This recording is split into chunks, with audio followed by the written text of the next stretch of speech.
بسم اللہ الرحمن الرحیم۔ تو آج ہم حدیث نمبر 54 کو پڑھیں گے، یعنی حدیث نمبر 54 کو پڑھیں گے۔ اس میں علم اور مال والے کا پیٹ کبھی نہیں بھرتا، علم اور مال والے کا پیٹ کبھی نہیں بھرتا۔ منحومان لا یشبعان، منحوم فی العلم لا یشبع منہ ومنحوم فی الدنیا لا یشبع منہا۔ منحومان لا یشبعان، منحوم فی العلم لا یشبع منہ ومنحوم فی الدنیا لا یشبع منہا۔ حرص کرنے والے دو شخص ہیں جن کا پیٹ نہیں بھرتا، ایک علم میں حرص کرنے والا، اس کا پیٹ علم سے نہیں بھرتا، اور دوسرا دنیا کا حرص کرنے والا کہ اس کا پیٹ بھی نہیں بھرتا۔ تشریح میں علم دین ایک ایسا نور ہے، جتنا حاصل ہوتا جاتا ہے اتنا ہی اس کی خواہش اور تمنا میں اضافہ ہوتا چلا جاتا ہے۔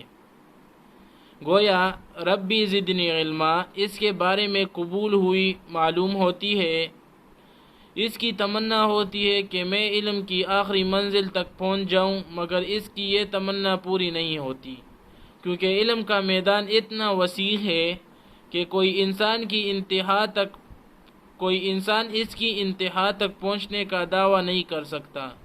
اس پر دلیل یہ ہے کہ حضرت خضر علیہ السلام نے ایک چڑیا کو سمندر سے چونچ میں پانی لیتے دیکھا تو موسیٰ علیہ السلام سے کہا کہ تمہارا اور میرا علم اللہ کے علم کے مقابلہ میں اتنا بھی نہیں جتنا کہ اس چڑیا کی چونچ کا پانی۔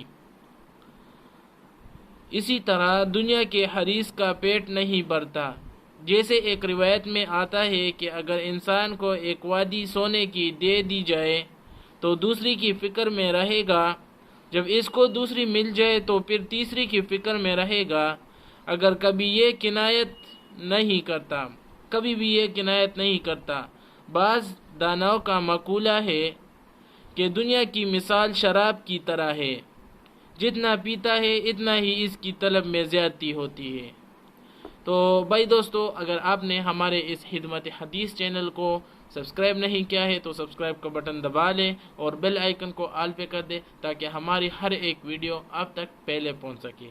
تو اللہ تعالی ہمیں اور آپ کو اس حدیث پر عمل کرنے کی توفیق عطا فرمائے۔